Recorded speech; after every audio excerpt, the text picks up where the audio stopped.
시간 하나님께서 우리에게 주시는 말씀은 사도행전 10장 17절부터 33절까지의 말씀입니다.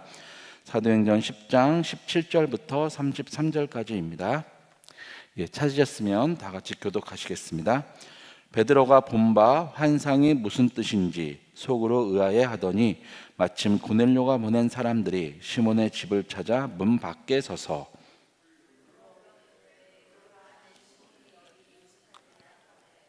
베드로가 그 환상에 대하여 생각할 때 성령께서 그에게 말씀하시되 두 사람이 너를 찾으니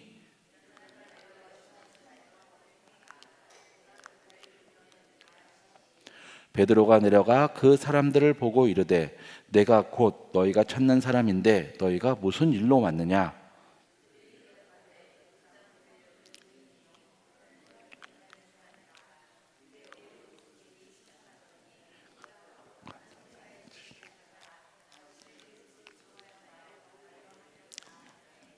베드로가 불러들여 유숙하게 하니라.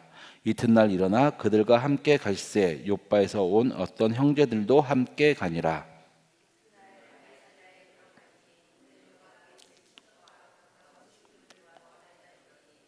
마침 베드로가 들어올 때 고넬료가 맞아 발 앞에 엎드려 절하니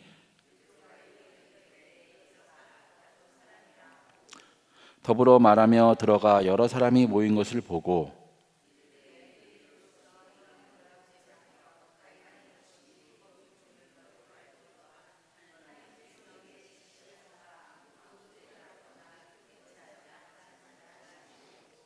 부름을 사양하지 아니하고 왔노라.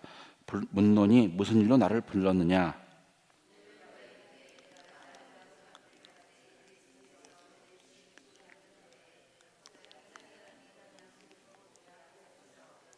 말하되 고넬료야 하나님이 내 기도를 들으시고 내 구절을 기억하셨으니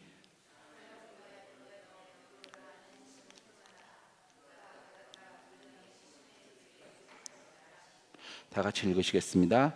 내가 곧 당신에게 사람을 보내었는데 오셨으니 잘하였나이다. 이제 우리는 주께서 당신에게 명하신 모든 것을 듣고자 하여 다 하나님 앞에 있나이다. 아멘. 오늘 말씀 읽으면서 어떤 생각이 드셨나요? 저도 베드로와 고넬료에서 초점을 맞춰 준비를 하다가 갑자기 순종에 대해서 한번 생각을 하게 되었습니다.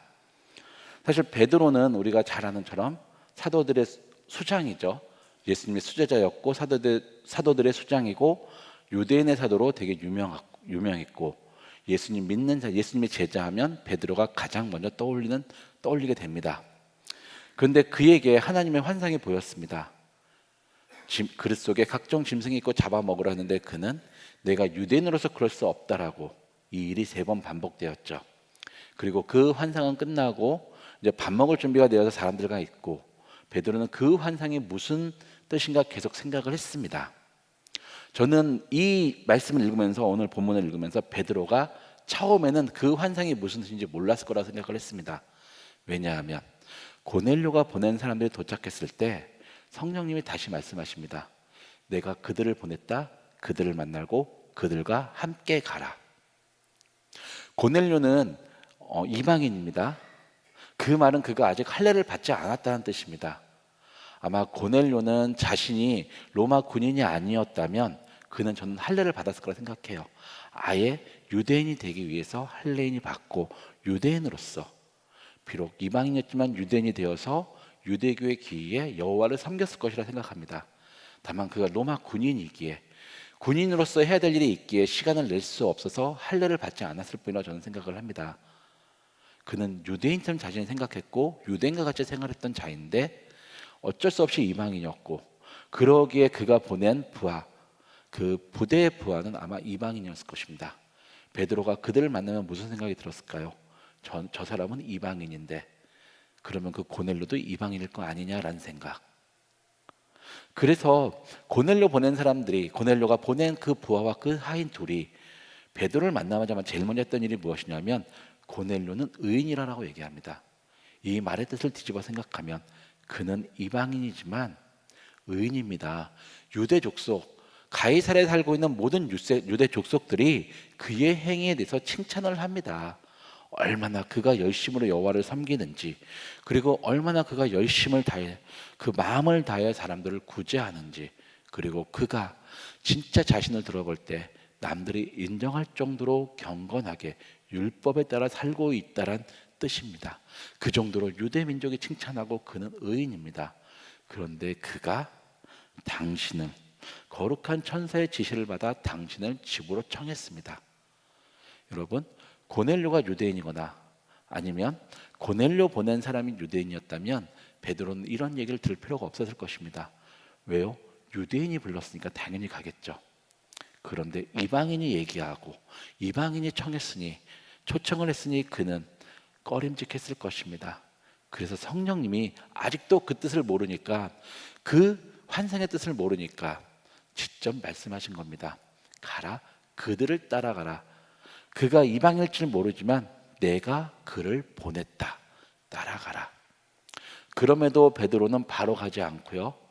그들이 힘들었을 수도 있기 때문에 쉬라고 합니다. 집에 들어와서 여기서 하룻밤 유하고 내일 떠나자. 그 하룻밤 유하는 동안 베드로는 아마 계속 고민하고 생각하고, 왜 그 환상과 성령님이 이들을 따라가라고 말씀하셨을까 고민하고 기도하고 그랬을 것 같습니다. 그리고 그 답을 찾았죠. 그는 만나자마자, 고넬료를 만나고 그 집에 들어가자마자 이렇게 얘기합니다. 내가 유대인으로 이방인을 만나는 것이 위법인지 알지만 성령님이, 하나님이 말씀하셨다. 아무도 속되다, 깨끗하지 않다 판단하지 말라고 하셨으니 내가 왔다. 그 의미를 알았습니다. 그 그릇에 있는 부정한 짐승, 속되고 깨끗하지 않은 짐승을 잡아먹으라는 그 의미, 그리고 여호와께서, 성령님께서 내가 깨끗하게 한 것을 왜 너가 더럽다고 얘기하느냐, 왜 내 멋대로 판단하느냐, 그 뜻을 알았습니다. 저는 묵상을 하면서 이 생각이 들어요. 솔직히 무엇이냐 하면, 여러분은 그럴지 모르겠는데 이 말씀을 누구에게 적용했냐는 것입니다. 이 깨끗하고, 하나님이 깨끗하고 속되지 않다, 깨끗하다, 그리고 속되지 않다라고 했다는 것을 누구에게 적용했을까요? 고넬료에게 적용했을까요? 저는 오늘 보면서 이 보내려고 했던 그 말이 더 떠올리더라고요. 내가 유대인으로 이방인을 만난 것이 위법인 줄 아는데, 그는 지금 자기가 유대인의 율법을 어긴 것을 압니다.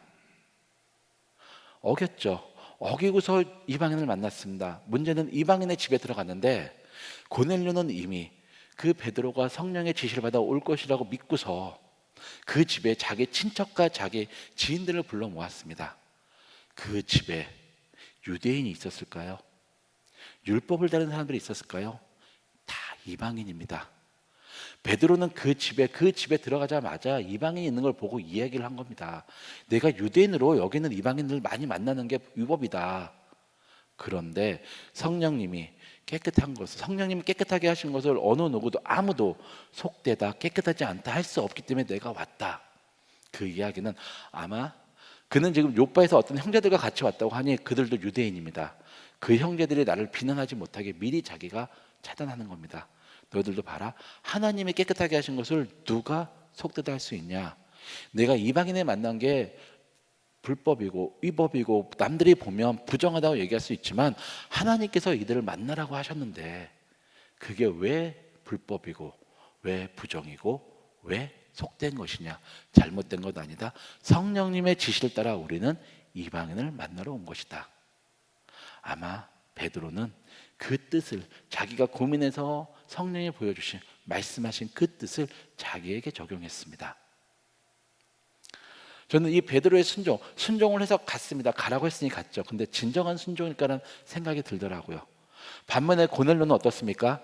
그는 성령님이 만나라, 데리고 와라, 베드로를 만나서 그 집으로 초청해라, 그리고 베드로가 너에게 내가 지시한 모든 것을 들어라 했을 때, 바로 화인들과 경건한 베드로를 만났을 때, 베드로가 이방인 때문에 거절하지 못하게 정말 그 자신이 정령군으로서 있는 그 식민지의 사람을 만날 때도 진짜 예의 있게 자기를 낮춰 얘기할 수 있는 사람을 보냈습니다. 그뿐만이 아니죠. 베드로가 거절할 수도 있었습니다. 왜요? 이방인을 만날 수 없으니까요. 그럼에도 그는 하나님 여호와의 사자, 거룩한 천사의 지시를 받아 올 거라 믿었고, 자기뿐만 아니라 그 가족뿐만 아니라 그 모든 자기가 알고 있는 모든 사람들을 다 불러 모아서 그 집에 이미 대기하고 있었습니다.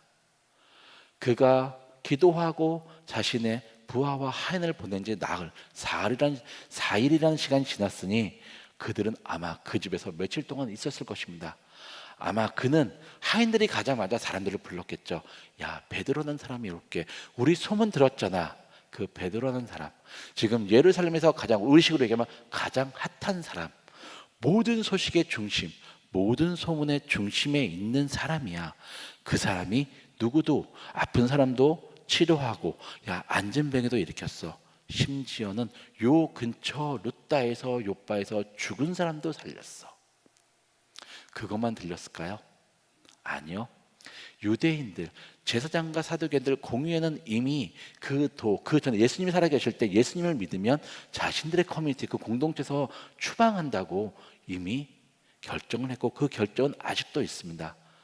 제자들이 예수님의 이름을 전하지 말라는, 그 도를 전하지 말라는 그들의 그 공의의 명령을 순종하지 않았으니까 그 결의는 아직도 살아 있습니다.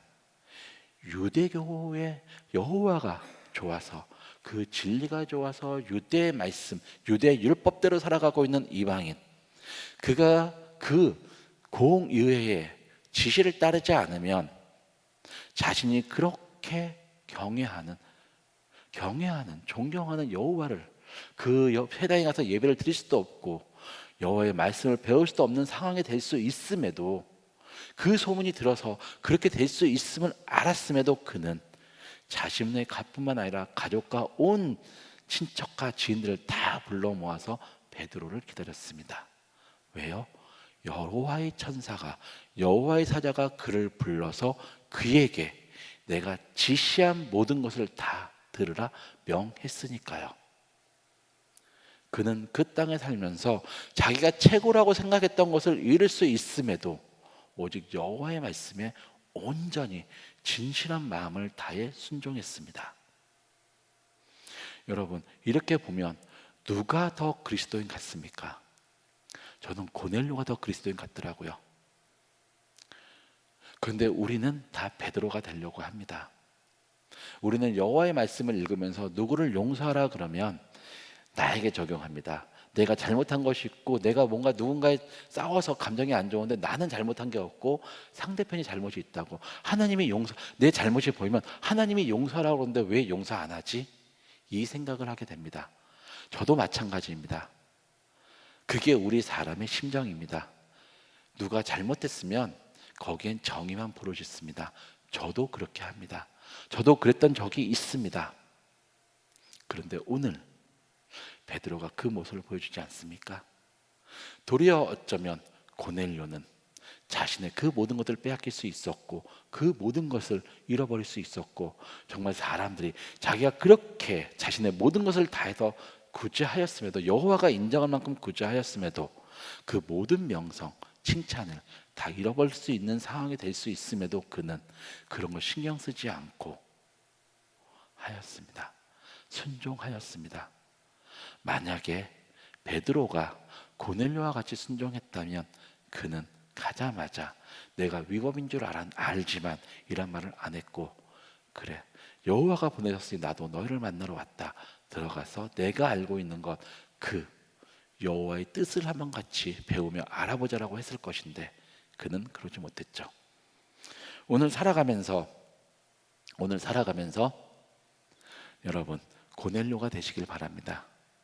어쩌면 베드로는 유대인이었지만 그는 하나님이 보시기에는 그가 이방인일 수도 있었습니다. 어쩌면 베드로는 자신이 유대인에게 이방인을 만나는 것이 불법이 된다라고 자신이 욕을 먹을 거라 얘기하지만, 어쩌면 베드로가 고넬료를 만났기 때문에 이 이후에 이방인에게도, 자신이 욕하고 손가락질하는 그 이방인에게도 성령의 임함을 통해서 정말 어쩌면 내가 이방인이었구나, 그것을 깨달았을 테고 더 하나님의 말씀에 순종하는 베드로가 되었습니다. 여러분, 고넬료가 되십시오. 내가 심정적으로 이방인이 아니라 심정적으로 그리스도인이 되십시오. 정말 내가 그의 말씀에 순종하며 어떤 고난, 어떤 밖에 어떤 수치를 당하더라도 여호와가 말씀하시면 그대로 따르는 고넬료가 되시기를 기도하고 축원하겠습니다. 기도하시겠습니다. 하나님, 정말 고넬료처럼 마음을 다하여 순종할 수 있도록 주님 우리를 지켜 주시옵소서.